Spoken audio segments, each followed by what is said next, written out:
selalu berusaha menyimpan sesuatu yang bisa membawa manfaat, baik untuk dirinya, untuk anak cucunya, maupun untuk keluarganya, untuk masa kini dan masa depannya.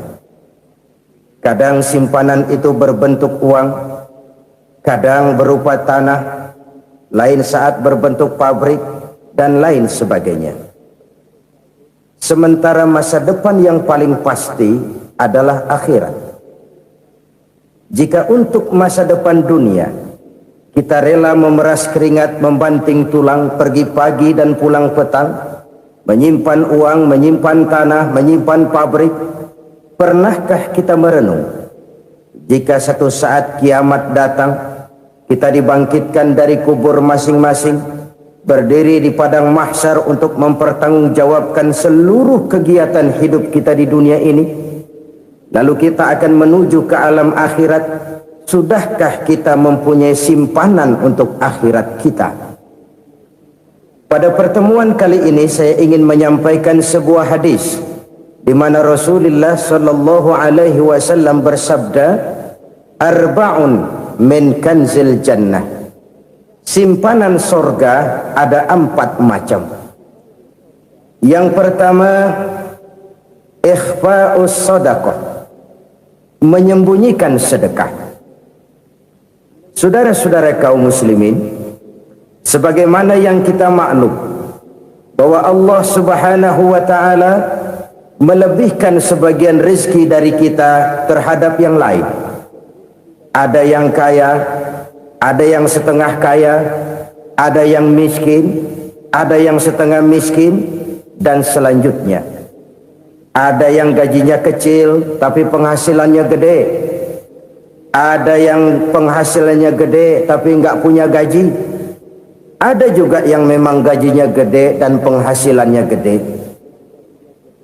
Kelebihan rezeki merupakan sunnatullah dan tidak harus membuat kita merasa lebih dari yang lain.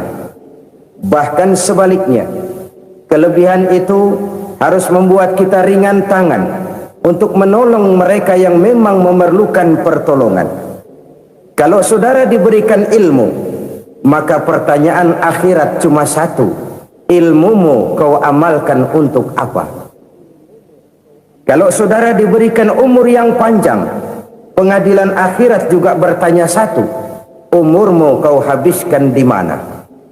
Tapi kalau saudara diberikan harta, pengadilan akhirat akan bertanya dua: hartamu kau dapat dari mana? Kau belanjakan kemana? Dari mananya ditanya dan kemananya juga ditanya. Oleh karena kita akan dimintakan pertanggungan jawab, maka amanah yang bernama harta ini harus kita gunakan dengan sebaik-baiknya. Ada penggunaan yang merupakan kewajiban, itu zakat namanya. Ada penggunaan yang sewaktu-waktu, itu infak namanya. Ada yang lebih sewaktu-waktu lagi, dan itu sedekah namanya. Zakat dia terikat oleh haul dan nisab, oleh putaran batas waktu dan ukuran dari harta itu sendiri. Sedangkan infak terikat oleh situasi dan kondisi perekonomian seseorang. Sedangkan sedekah tidak terikat dengan apapun. Dalam kondisi seperti apapun kita bisa melakukan sedekah dengan yang terkecil sekalipun.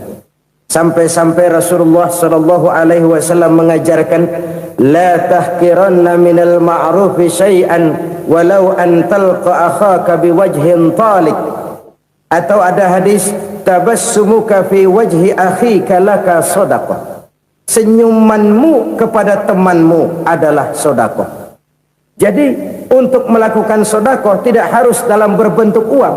Dengan ilmu kita bisa sedekah, dengan tenaga kita bisa bersedekah, dengan pikiran kita bisa bersedekah, bahkan senyum kepada teman itu pun sedekah. Jadi kalau sedekah dengan uang memang belum punya uang, nyengir aja banyakin. Itu asal pada tempatnya, jangan lalu ketemu tiang listrik cengengesan. Tentu tidak pada tempatnya dan tidak wajar. Nah, sedekah yang paling dicintai Allah adalah sedekah yang disembunyikan. Artinya, jauh dari sifat riya. Kan kadang-kadang ada orang sedekah itu disebutkan namanya, apa tidak bagus? Kalau memang niatnya ikhlas, ya bagus-bagus saja untuk memberikan sugesti kepada yang lain. Si Fulan bin Fulan nyumbang sekian, diumumkan. Boleh kalau niatnya untuk memberikan rangsangan kepada yang lain supaya dia menyumbang lebih besar dari orang tadi. Tapi kalau itu mendatangkan riya, maka sedekah yang paling dicintai Allah adalah sedekah yang disembunyikan. Tangan kiri saja tidak tahu apa yang diberikan oleh tangan kanan. Sedekah yang dilakukan dengan ikhlas akan merupakan perbendaharaan surga, tersembunyi dari pandangan orang lain, tidak seorang pun tahu. Karena memang sikap yang baik adalah melupakan kebaikan dan mengingat kesalahan. Itu salah satu ciri orang bahagia.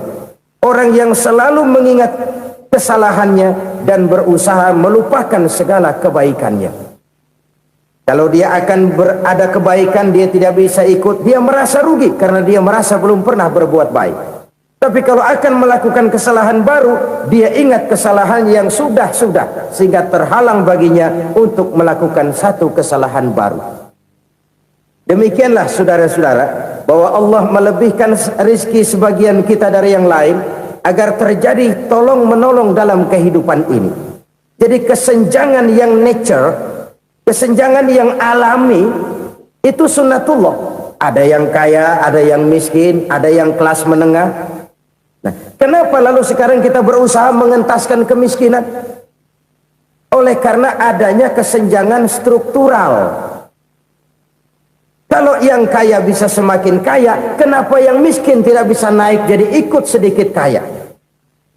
Sebab pada dasarnya Islam adalah agama yang sejak turunnya sudah berupaya memerangi kemiskinan. Bahkan dikatakan kemiskinan itu mendekatkan kepada kekufuran. Orang kalau miskin udah dekat banget sama kafir. Gampang menjadi kafir. Berapa banyak saudara-saudara kita yang oleh karena soal perut, oleh karena soal materi, terpaksa meninggalkan dan menanggalkan akidahnya, menjual petunjuk yang diberikan Allah dengan kesenangan dunia yang cuma sebentar ini. Na'udzubillah thumma na'udzubillah. Jadi makin kita sembunyikan satu sedekah, semakin banyak perbendaharaan kita di surga. Sedekah yang paling dicintai Allah adalah sedekah yang disembunyikan. Malahan ada seorang sufi, dia punya kebiasaan kalau pergi sholat Jumat dia bawa uang, itu uang dia taruh di bawah tikar masjid. Dia niat sedekah kepada siapa saja yang nemuin itu duit. Maksudnya apa? Supaya yang nemuin nggak tahu siapa yang punya duit. Demikian dia saking ingin menyembunyikan sedekahnya. Karena sifat riya itu bisa memakan amal kita sendiri. Riya itu termasuk menyebut-nyebut kebaikan kita. Orang yang suka nepuk dada, sedikit-sedikit ngitungnya kalau enggak gua. Tuh kalau enggak gua tuh. Tuh yang belas itu kalau enggak gua, kalau enggak gua. Iya kalau enggak lu kenapa emang? Orang yang suka menepuk jasad. Tuh biasanya memang begitu saudara-saudara. Kalau perang lagi berkecamuk, orang enggak sempat ngaku jadi pahlawan. Tapi begitu perang selesai, yang kagak kenal bedil ngaku pahlawan, mas. Itu sesuatu yang biasa. Oleh karenanya, orang-orang yang ikhlas dalam bersedekah, disembunyikannya sedekah itu, Allah cinta betul.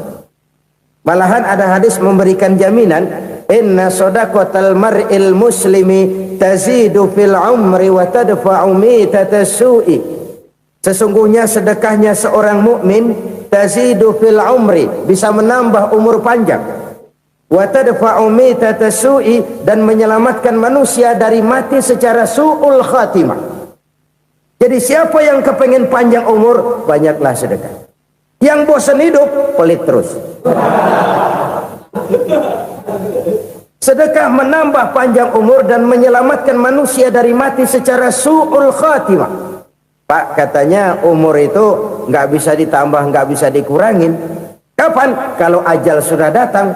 Fa idza jaa ajaluhum la yastakhiruna sa'atan wa la yastaqdimun. Kalau ajal datang tidak bisa dimajukan, tidak bisa dimundurkan. Itu kalau ajal sudah datang. Tidak bisa lagi umur ditambah dikurangi, sudah datang. Tapi kalau belum datang, itu kan haknya Allah. Mau ditambah, mau dikurangi, hak prerogatif Allah. Sebagai pencipta manusia, Allah maha kuasa dan maha mampu. Sedekah ini menambah panjang umur dan menyelamatkan manusia dari mati secara su'ul khatimah. Itu orang mati kan sama ya, kondisinya mati, nggak nafas. Tapi hakikat mati kan lain-lain. Ada yang mati itu husnul khatimah, baik akhirnya. Misalnya lagi ngaji mati, lagi sholat mati, lagi sedekah mati. Ini yang dinamakan dengan husnul khatimah, baik di akhirnya. Sebaliknya ada yang su'ul khatimah, jelek di akhirnya. Ini yang jadi catatan akhir. Lagi nyekek botol, mampus. Lagi banting kartu, modar. Su'ul khatimah, jelek pada akhirnya. Sedekah menyelamatkan manusia dari mati secara su'ul khatimah. Dan kita semua kepengen mendapat husnul khatimah, jauh dari su'ul khatimah. Oleh sebab itu yang bisa menyelamatkan kita dari penyakit itu antara lain adalah sedekah yang disembunyikan, yang dikerjakan dengan ikhlas karena Allah. Tidak karena kepengen dipuji orang, tidak karena ingin dikatakan orang pemurah, sebab orang dermawan itu orang yang memberi tanpa harus diminta. Kalau masih harus diminta, ya belum dermawan namanya, masih harus diminta. Kalau nggak diminta ya tulus, lolos, polos. Saudara-saudara kaum muslimin rahimakumullah. Harta adalah amanat dan akan kita pertanggungjawabkan. Allah melebihkan rizki sebagian kita dari yang lain agar kita saling tolong menolong, bantu membantu. Nabi janjikan siapa yang meringankan beban saudaranya muslim di dunia, Allah akan meringankan bebannya di akhirat nanti. Sebuah jaminan dari baginda Nabi. Si orang yang kita bantu barangkali tidak bisa membalas, Allah yang akan membalas lewat jalan lain yang tidak pernah kita sangka-sangka. Ada orang tanya, Pak, ini ada orang nyumbang masjid sambil marah-marah, bagaimana? Saya bilang sumbangannya aja ambil, marahnya jangan. Marahnya jangan diambil, itu urusan dia. Saudara-saudara kaum muslimin rahimakumullah. Umat Islam ini kan umat yang punya potensi besar. Kadang kita merenung, kenapa kadang-kadang pembangunan masjid kok lambat sekali? Kalau hotel hari ini peletakan pertama, bulan depan peresmian. Supermarket hari ini peletakan batu pertama, minggu depan peresmian. Tapi kalau sudah yang namanya masjid, kadang-kadang peletakan batu pertama sekaligus jadi batu terakhir. 3 tahun, 4 tahun, campur nebar jalak di jalanan, duit dijaring kayak ikan sepat. Apa tidak ada orang Islam yang kaya? Banyak. Apa tidak ada pengusaha muslim yang jadi konglomerat? Ada. Lalu yang belum banyak itu yang komit terhadap nilai-nilai agamanya. Akhirnya kita jatuh jadi umat yang lemah. Belum ada pengusaha konglomerat muslim buka pabrik supermi cap beduk misalnya umpamanya atau pabrik kecap cap sorban supaya identitas keislamannya sedikit kelihatan. Kita jatuh jadi umat yang lemah karena potensi tidak terinventarisir dengan baik. Kita ini ibarat kompor yang cuma matengin nasi orang lain. Potensi kita dimanfaatkan oleh orang lain. Ukhuwah Islamiyah kita baru terbatas kepada silaturahmi. Ukhuwah di bidang ekonomi kita lemah, ukhuwah di bidang kebudayaan kita lemah, apalagi ukhuwah di bidang politik kita lebih rapuh lagi. Padahal ukhuwah itu adalah totalitas kehidupan manusia, menyangkut ipolek sosbud, memerlukan nilai-nilai ukhuwah. Jadi oleh karena itu mari kita menyadari di dalam harta kita, walaupun kita yang cari, pergi pagi, pulang sore, peras keringat, banting tulang, di sana ada harta anak yatim. Di sana ada hak masjid. di sana ada hak pesantren, di sana ada hak jihad. Berbahagialah seseorang apabila dia oleh Allah dijadikan keran. Keran itu menyimpan air, tapi tidak untuk dirinya, tapi disalurkannya kepada mereka yang memang memerlukannya. Saudara-saudara kaum muslimin rahimakumullah, ini yang pertama. Jadi perbendaharaan surga adalah menyembunyikan sedekah. Orang lain nggak tahu, kita pun nggak pernah ngitung-ngitung. Kita anggap lewat begitu saja, padahal itu deposit akhirat. Satu. Yang kedua, perbendaharaan surga itu apa? Wa kitmanul musibah, menyembunyikan kesulitan. Kadang orang takut menghadapi kesulitan, tapi makin kita merenung, hidup ini kan sebenarnya urusan. Takut sama urusan, ya jangan hidup. Tandanya orang hidup itu kalau punya urusan. Urusan melupakan problem, problem sering menimbulkan kesulitan. Kesulitan bukan untuk ditakuti, tapi untuk diatasi dan dicarikan jalan keluarnya. Siapa sih orangnya yang nggak pernah sulit-sulit? Makin tinggi status sosialnya, makin gede urusannya. Makin tinggi kualitas imannya, makin berat tingkat kesulitannya. Cuma memang yang namanya enak itu seperti pelangi. Biang lala itu nggak pernah di atas kepala kita, di atas kepala orang melulu. Lo sih enak lo, kata kita. Dia juga bilang, yang enak kan lo. Pelangi itu nggak pernah di atas kepala kita. Kata tukang beca, aduh enak ya naik Mercy. Kata tukang beca, apa yang di dalam mobil Mercy? Aduh enak bener tukang beca, di jok ngeringkuk ngorok pulas bener. Saya kamar pakai AC sejuk, tempat tidur sutra empuk, alga spring bed, kulak kulik nggak bisa pulas kalau belum minum Valium, belum tidur. Enak bener tukang beca, di jok ngorok nggak tahu wetan kulon. Si tukang beca bilang yang di Mercy enak, yang di Mercy bilang tukang beca enak. Inilah enak, nggak pernah di atas kepala kita, di atas kepala orang lain melulu enak itu. Nah saudara-saudara, yang merupakan perbendaharaan surga itu orang yang bisa menyembunyikan kesulitan, baik pribadi ataupun rumah tangga. Nih terutama rumah tangga yang jadi soalnya. Kadang-kadang kita ini kalau senang, sebaliknya kalau senang kita diam, kalem aja, cuek. Banyak banget duit kita bawaan, diam aja udah. Malah ketemu orang takut. Tapi begitu susah, sekampung tahu. Padahal Nabi mengajarkan perbendaharaan surga itu menyembunyikan musibah, menyembunyikan kesulitan. Kalau enak, cerita sama orang-orang. Kalau nggak enak, rasain sendiri, tekan sendiri, atasin sendiri. Kita kan sebaliknya, senang kita diam, asal lagi susah, paling tidak kita nyari teman buat cerita kesusahan.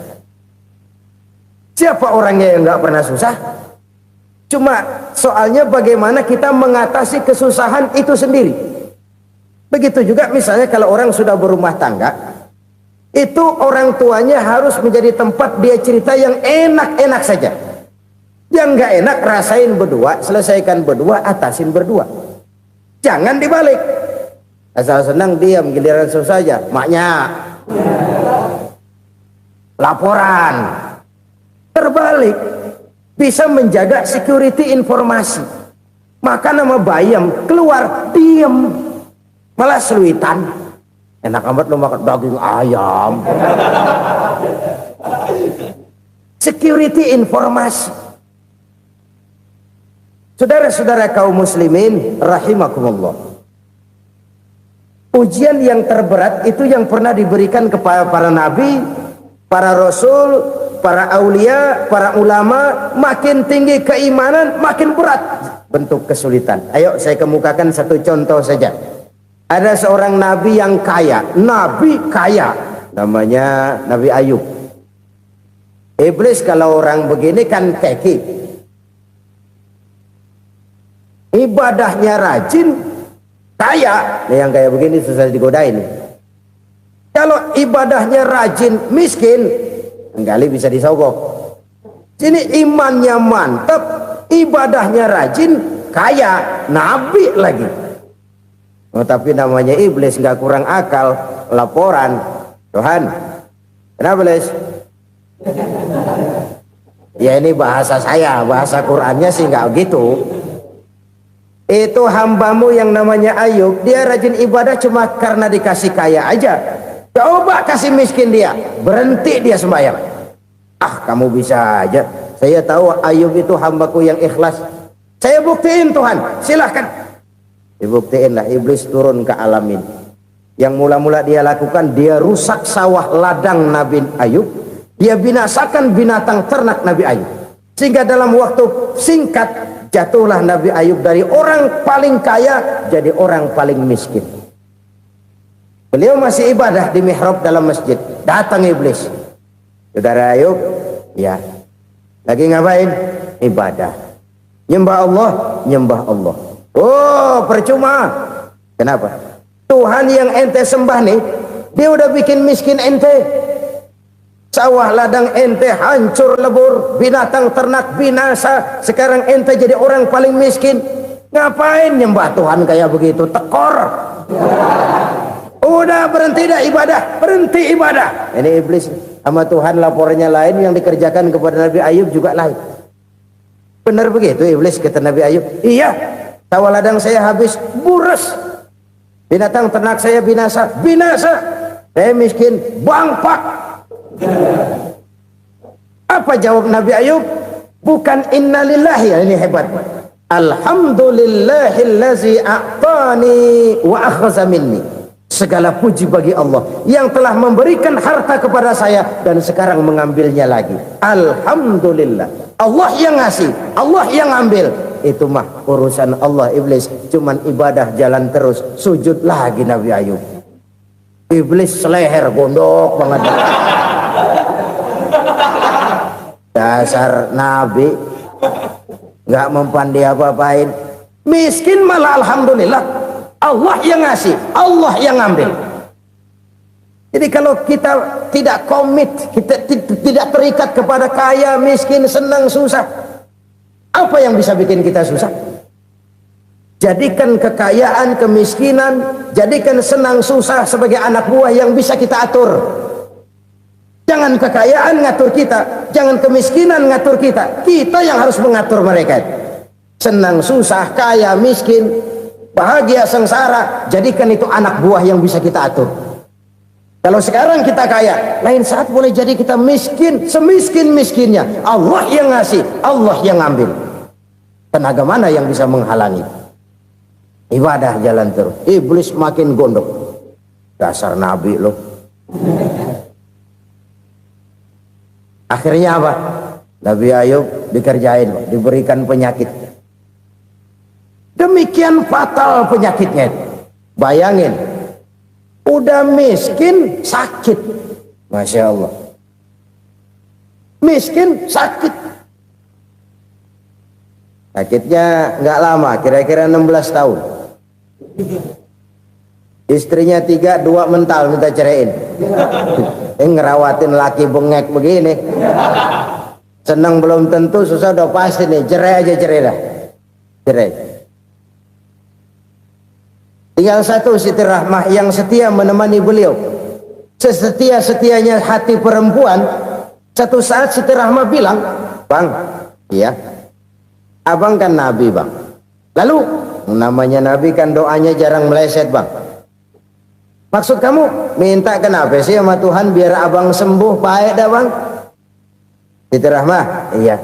Saya sakit berapa tahun sih dah? 16 tahun bang. Sebelum ini saya sehat berapa tahun? Ya kira-kira 60 tahun bang. Nah coba ente banding-bandingin Rahmah. Saya dikasih sehat 60 tahun, dikasih sakit 16 tahun. Sudah nggak sabar mau doa kepada Allah minta sembuh. Saya malu kepada Allah. Diuji dengan yang luar biasa seperti ini, tidak mengganggu stabilitas kehambaannya. Dia tetap menghamba kepada Allah Subhanahu wa ta'ala. Saudara-saudara kaum muslimin rahimakumullah. Kunci menghadapi kesulitan itu apa? Allah jelaskan dalam satu ayat, wa basyiris sabirin alladzina iza asabathum musibah qalu inna lillahi wa inna ilaihi raji'un. Gembirakan orang-orang yang sabar Siapa mereka itu? Yang apabila mendapat musibah mereka kembali kepada keyakinan dasar segalanya dari Allah dan segalanya akan kembali kepada Allah. Ini konsepsi dasar dari sikap muslim dalam menghadapi berbagai kesulitan. Segalanya dari Allah, segalanya akan kembali kepada Allah. Kalau ini sudah kondisi dasarnya, maka kita akan lapang menghadapi kenyataan bagaimanapun pahitnya. Apakah itu namanya miskin, apakah itu namanya sakit, bahkan maut sekalipun. Segalanya dari Allah, segalanya akan kembali kepada Allah. Ini sikap hidup, bukan sekedar ucapan. Kita kadang-kadang menjadikannya sebagai ucapan. Mulutnya sih nggak berhenti, innalillahi wa inna ilaihi rajiun, tapi nangisnya terus gerung-gerungan. Bukan itu, ini kesadaran moral. Kalau segalanya dari Allah, segalanya kembali kepada Allah, kan sebenarnya cuma nunggu giliran. Hari ini saya nyembayangin dia, entah hari apa saya disembayangin orang. Hari ini saya antar dia ke kubur, entah hari apa orang nganterin saya ke kubur. Hari ini saya tahlilkan dia, entah nanti kapan orang tahlilkan saya. Segalanya dari Allah, segalanya akan kembali juga kepada Allah. Oleh sebab itu saudara-saudara, kesulitan bukan untuk ditakuti. Kesulitan justru untuk diatasi, dicarikan jalan keluarnya. Dan tidak ada orang yang tidak pernah mendapat kesulitan. Tidak ada. Semakin tinggi status sosial, semakin tinggi kualitas keimanan, semakin besar juga tingkat kesulitan. Hanya saja bagaimana cara kita mengatasinya. Dan Al-Quran menyatakan, inna ma'al usri yusra. Di balik kesulitan itu pasti ada kemudahan. Roda itu berputar. Karena itu Rasulullah Sallallahu Alaihi Wasallam mengingatkan kepada kita, ta'arraf ilallahi firraha ya'rifka fisyiddah. Ingatlah kepada Allah di waktu kamu senang, supaya Allah ingat kepada kamu di waktu kamu susah. Kalau waktu senang kita ingat kepada Allah, kita susah, Allah tidak akan meninggalkan kita. Tapi kalau waktu senang kita jauh dari Allah, sujud tidak sempat, dengan masjid jauh, ketika senang kita lupakan Allah. Nanti begitu kita susah, Allah lupakan kita. Dan itu menyakitkan. Oleh karena itu orang-orang tua kita dulu bilang, kalau lagi sehat ingat-ingat lu bakal sakit nanti. Kalau lagi kaya ingat-ingat satu saat kita bakal jatuh miskin. Bahkan kalau lagi muda ingat-ingat kita bakal tua. Dan yang terpenting, kalau lagi hidup ingat-ingat kita bakal mati. Saudara-saudara kaum muslimin rahimakumullah. Jadi yang kedua yang merupakan perbendaharaan surga, menyembunyikan musibah. Saudara-saudara kaum muslimin rahimakumullah. Hal ketiga yang merupakan perbendaharaan surga adalah wasilatur rahmi. Orang yang suka bersilaturahmi. Sebagaimana yang kita maklum bahwa manusia adalah makhluk yang disebut zon politika. Makhluk sosial yang tidak mungkin hidup sendiri-sendiri. Betapa dan siapapun kita memerlukan orang lain. Bodoh betul manusia kalau tinggal di tengah masyarakat tapi tidak mau bermasyarakat. Merasa hebat sendiri, pintar sendiri, gagah sendiri, kaya sendiri. Mungkin kalau mati juga ngubur sendiri. Jangankan kita di sini, di sorga saja Nabi Adam waktu sendirian bengong melulu, mondar mandir. Allah tegur dam sepi dam. Ya ini kalau bahasa saya. Iya Tuhan sepi ini nggak ada coret-corekan pisan ini. Diciptakan Siti Hawa baru anteng Nabi Adam. Itu di surga. Cobalah.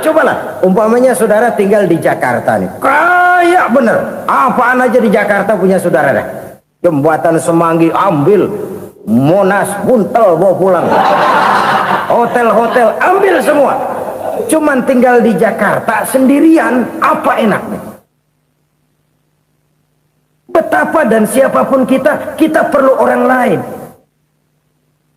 Tidak ada seorang pun yang bisa memenuhi kebutuhan hidupnya secara sendiri-sendiri. Nah, Islam telah menyelamatkan manusia dari ras diskriminasi. Mengikat manusia dengan persaudaraan yang berlandaskan kepada akidah. Karena itu dianjurkan bersilaturahmi. Bahkan Nabi menyatakan, man arada ayyubsata lahu fi rizqihi wa yunsa'a fi atharihi falyasil rahimah. Siapa yang kepengen diluaskan rezekinya dan dipanjangkan usianya, banyaklah ia bersilaturahmi. Siapa yang kepengen dimudahkan rezekinya, hendaknya ia banyak bersilaturahmi. Kalau banyak teman, kesulitan kan paling tidak ada tempat cerita. Udah susah, sendirian kita pikirin diri, nggak ada tempat tukar pikiran. Cepet banget sama bengek. Dilawan sendiri. Nah, secara makro kita bisa berkata, tidak mungkin ada kemenangan kalau tidak ada kekuatan. Tidak ada kekuatan kalau tidak ada kesatuan dan persatuan. Tidak mungkin ada kesatuan dan persatuan tanpa semangat silaturahmi. Kalau umat Islam mau menang, dia harus kuat. Kalau umat Islam mau kuat, dia harus bersatu. Kalau umat Islam mau bersatu, dia harus membudayakan silaturahmi ini. Bahkan sampai-sampai kata Nabi, kalau bisa cari nilai tambah. Apa? Silman qata'ak. Bersilaturahmilah kau kepada orang yang marah denganmu. Masya Allah, indahnya ajaran agama kita. Orang yang marah pun kepada kita, kata Nabi, kalau bisa bersilaturahmilah kepadanya, kepada orang yang marah itu. Di situ nilai tambah. Cuman jujur nih hadis, ngucapinnya gampang, ngamalinnya yang berat banget. Orang marah sama kita, kita disuruh silaturahmi. Ada apa sama lu? Lu marah, ada gua marahan lagi. Tunggu pikirin. Saudara-saudara kaum muslimin rahimakumullah. Tapi ini yang diajarkan, bahkan ini yang dicontohkan oleh baginda Rasul. Bagaimana begitu mudah, misalnya satu saat Abu Jahal ini ngatur strategi bagaimana bikin Muhammad celaka. Dia gali lubang di depan tempat tidurnya. Dia tutupin daun korma. Terus dia panggil seseorang, ke sini. Kasih tahu Muhammad, pamannya sakit keras, minta ditengokin. Berangkat orang ini ke sana. Muhammad, labbaik. Pamanmu sakit keras, dia minta ditengokin. Baik, saya akan datang menjenguk beliau. Berangkatlah Nabi ke rumah Abu Jahal tanpa prasangka apapun. Abu Jahal udah pasang setil, selimut 3 rangkap setengah dipakai, persis kayak orang meriang. Tapi sembari ngintip dari balik selimut, begitu Muhammad buka pintu, nah masuk perangkap nih. Muhammad jalan menuju tempat pembaringan. Makin lama makin dekat, makin lama makin dekat, makin dekat ke lubang yang dipasang oleh Abu Jahal itu. Dalam hati Abu Jahal, terus dah jatuh, mampus dah lo ini. Mampus lo hari ini nih. Apa yang terjadi? Malaikat Jibril datang. Muhammad, pamanmu cuma pura-pura sakit. Di depan tempat tidurnya ada lubang perangkap supaya kamu jatuh ke situ. Sudah, kamu pulang. Balik kanan Nabi. Sudah hampir jatuh ke lubang, balik kanan, pulang. Bayangin kecewanya Abu Jahal. Muhammad dikit lagi, Muhammad dikit lagi. Enggak paman, saya pulang aja. Emosi bangun dari tempat tidur, enggak sadar kalau lagi pura-pura sakit. Lompat ngejar Nabi, dia lupa dengan lubang yang dia gali. Usrak, nyemplung sendiri ke dalam lubang.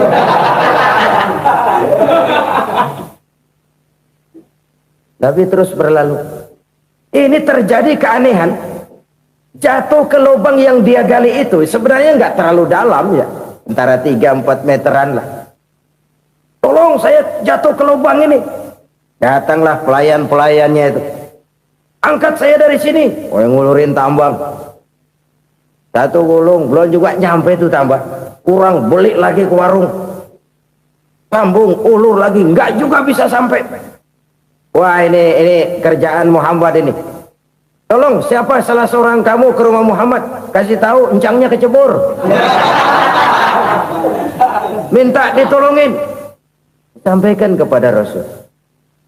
Kenapa? Pamanmu jatuh ke lubang, Muhammad minta tolong diangkatin. Tambang udah nyambung-nyambung nggak nyampe juga. Ya, nanti saya datang, saya tolong. Coba. Nyata-nyata orang berniat jahat mau mencelakakan dia. Datang dia menolong. Ini yang disebut air tuba dibalas air susu ya ini. Bukan sebaliknya. Air tuba dibalas air susu. Paman, kecebur ya? Iya Muhammad, tolong ini.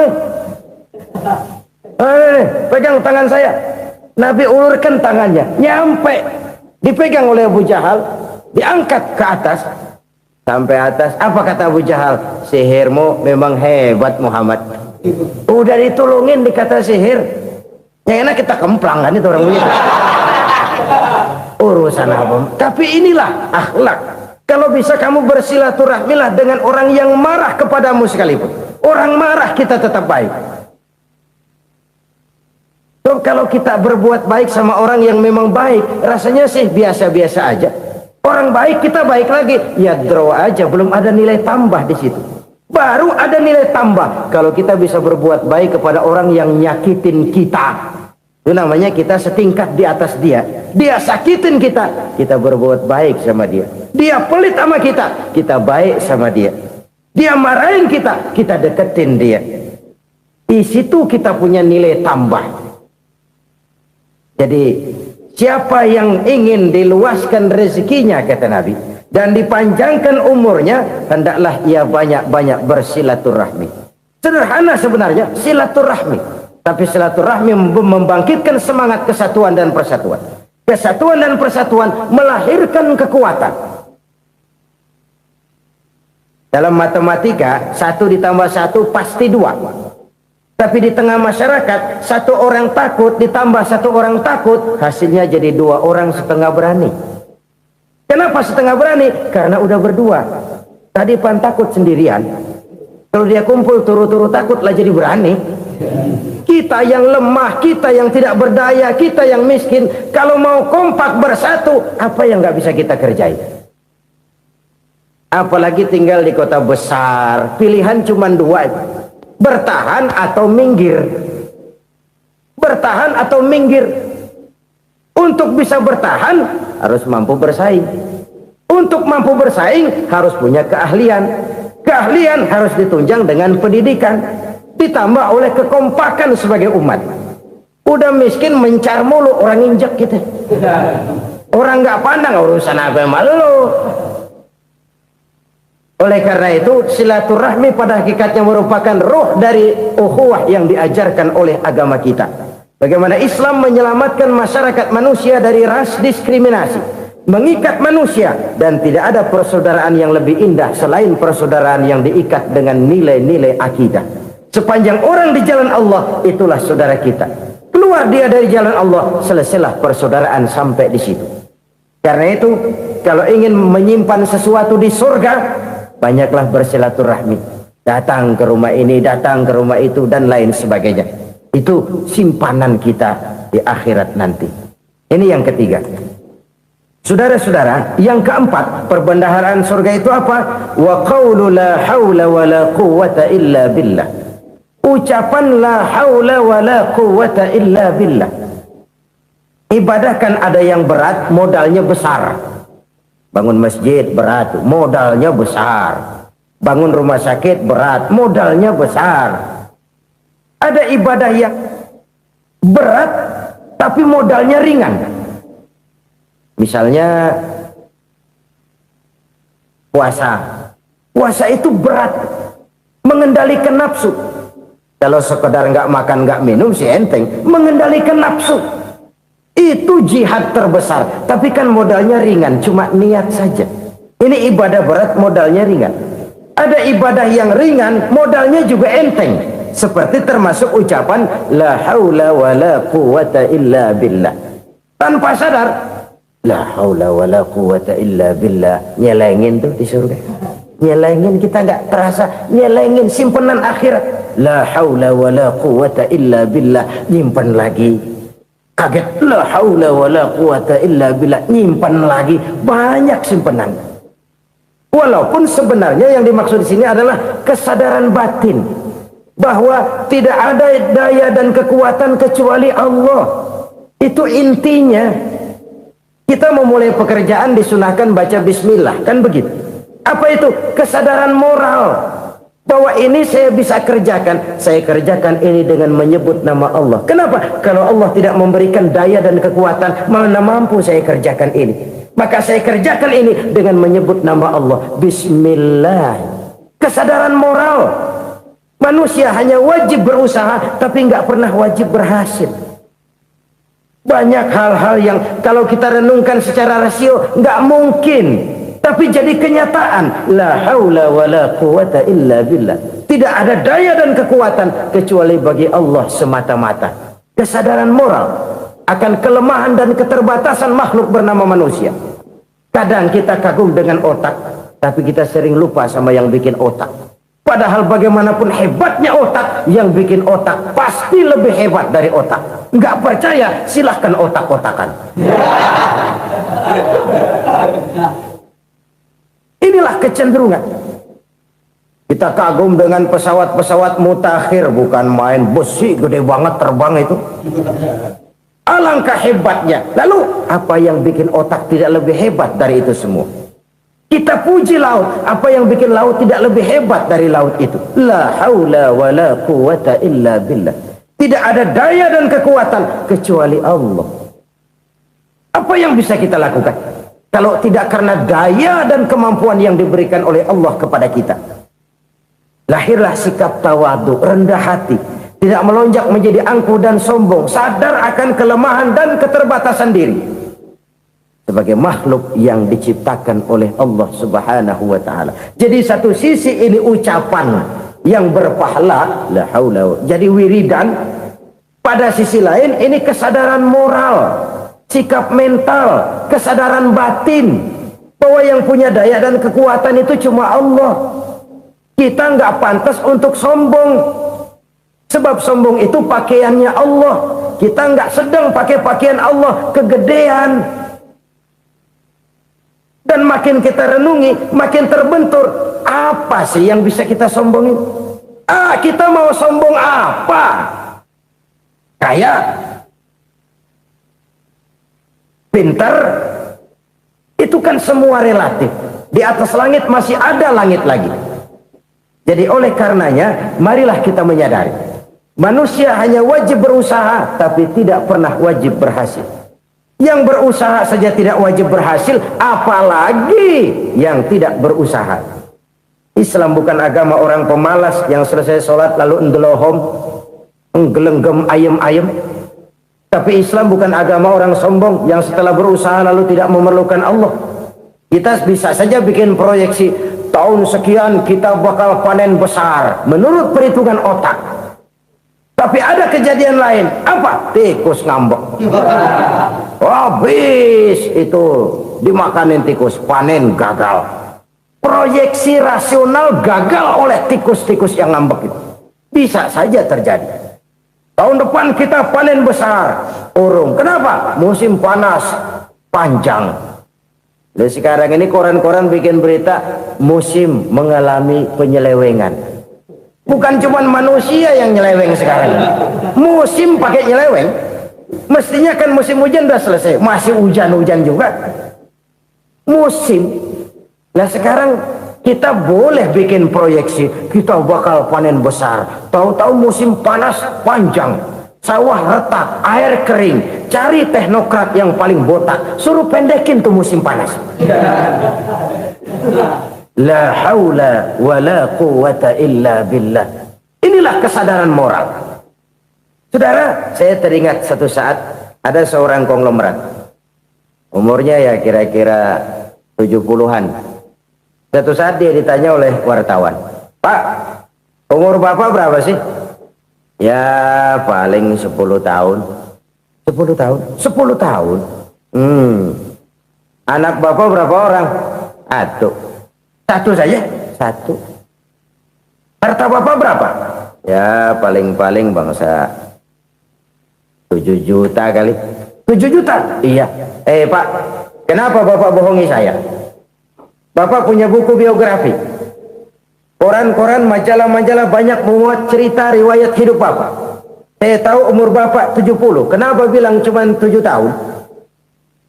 Saya tahu anak Bapak 8. Kenapa cuma bilang 1?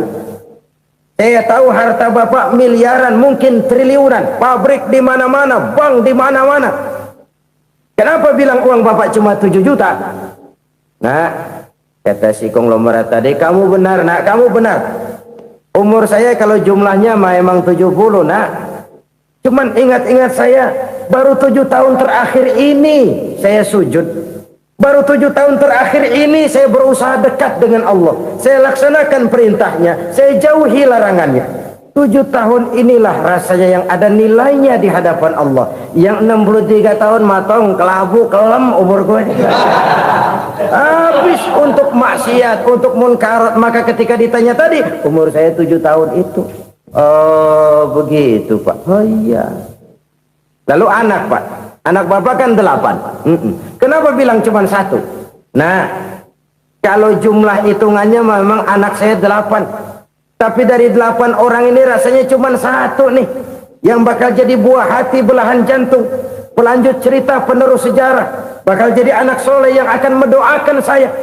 Cuman 1 rasanya anak saya ini yang bakal jadi buah hati saya, besar-besaran saya, yang akan mendoakan di kubur saya, yang akan mendoakan di akhirat saya. Yang 7 orang mana, Masya Allah, yang atu tenggeng, yang atu nyekek botol ngolo, yang atu nggak karu-karuan. Makanya saya bilang 1 anak saya yang akan bisa mendoakan saya. Oh begitu Pak. Iya.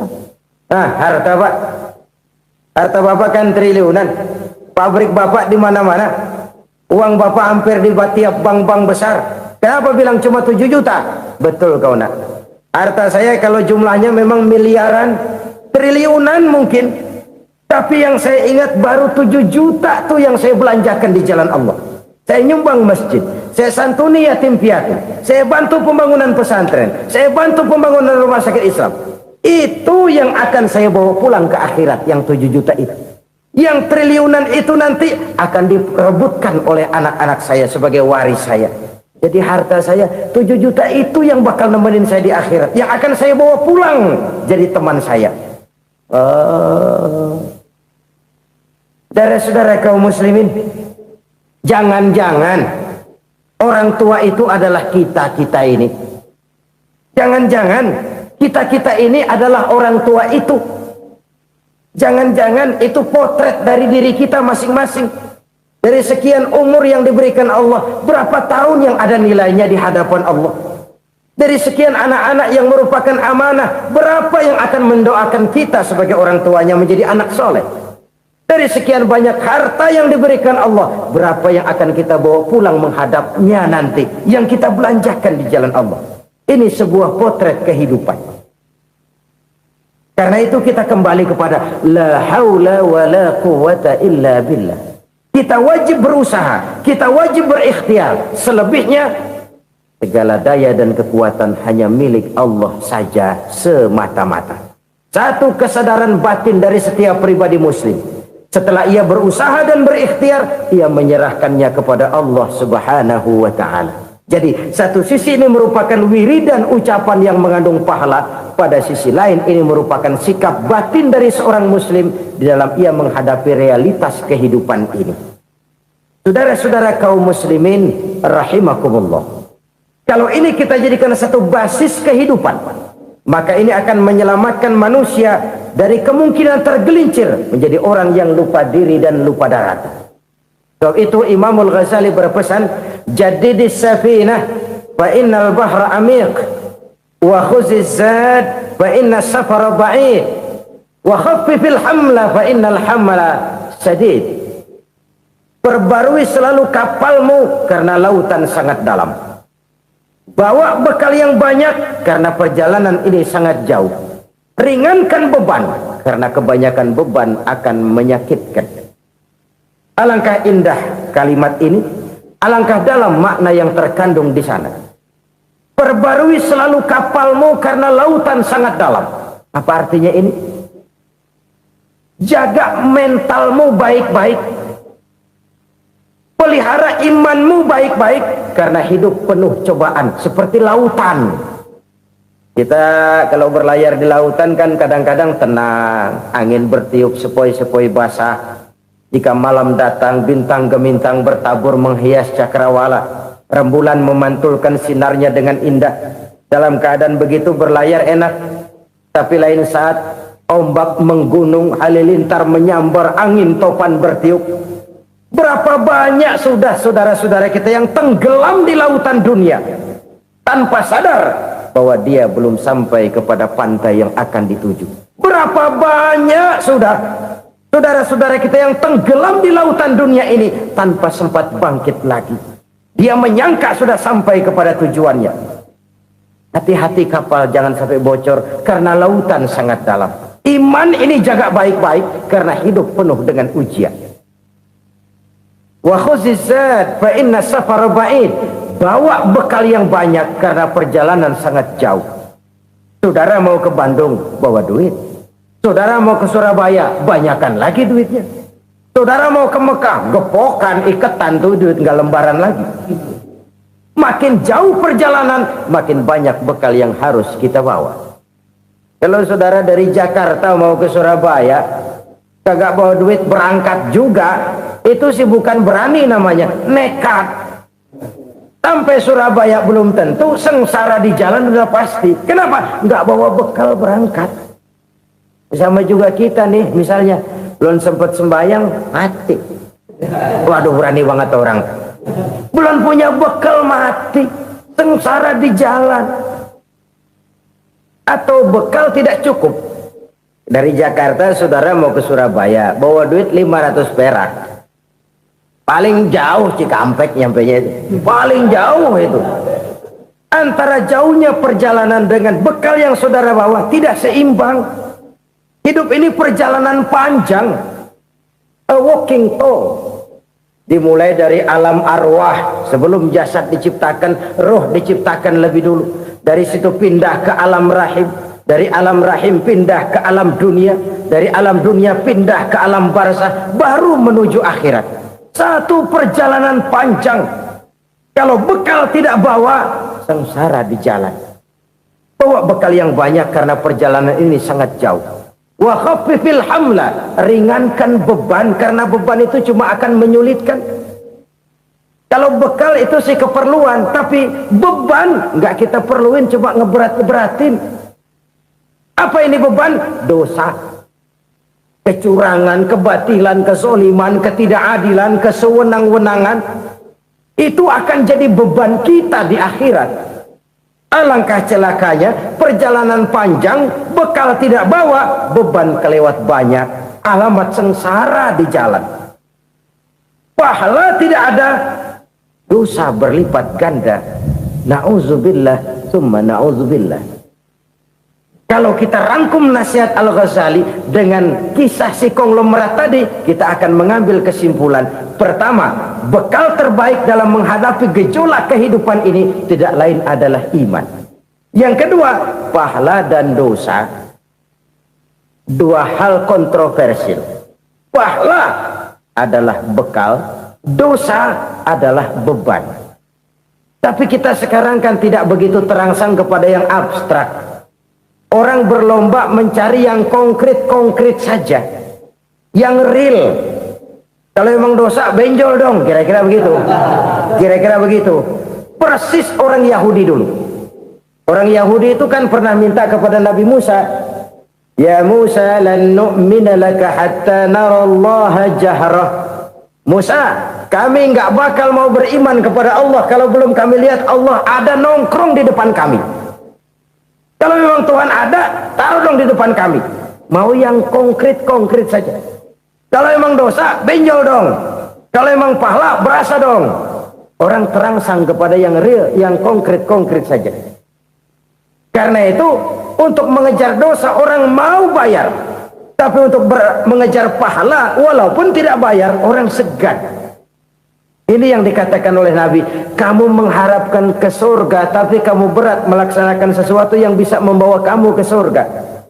Kamu ingin jauh dari neraka, tapi tiap saat kamu lakukan perbuatan-perbuatan yang justru menjerumuskan kamu ke neraka. Idda'aitum an-najata minan nar wa ramaitum fiha anfusakum. Kamu ingin selamat dari neraka, tapi kamu lemparkan diri kamu ke neraka. Kamu ingin masuk surga, tapi berat sekali kamu melakukan perbuatan-perbuatan yang bisa menyampaikan kamu di surga. Saudara-saudara kaum muslimin rahimakumullah. Jadi hal keempat yang merupakan perbendaharaan surga adalah la haula wa la quwwata illa billah. Satu sisi ini merupakan ucapan yang memperberat timbangan akhirat. Pada sisi lain ini merupakan sikap hidup seorang muslim. Kesadaran batin yang sangat dalam bahwa tidak ada daya dan kekuatan kecuali Allah. Dan itu kita simbolkan pada saat memulai pekerjaan dengan bismillah, dengan menyebut nama Allah. Satu kesadaran moral, saya hanya bisa melakukan ini karena diberikan daya dan kekuatan oleh Allah. Lahirlah sikap tawadu, rendah hati, tidak melonjak menjadi angkuh dan sombong. Saudara-saudara, sampai sini dulu jumpa kita kali ini. Semoga 4 perbendaharaan surga ini dapat kita lakukan, yang kelak akan merupakan bekal kita di kemudian hari nanti. Amin ya rabbal alamin. Terima kasih atas segala perhatian, mohon maaf atas segala kekurangan. Usikum wa iyaya bitaqwallah. Wassalamu alaikum warahmatullahi wabarakatuh. Waalaikumsalam.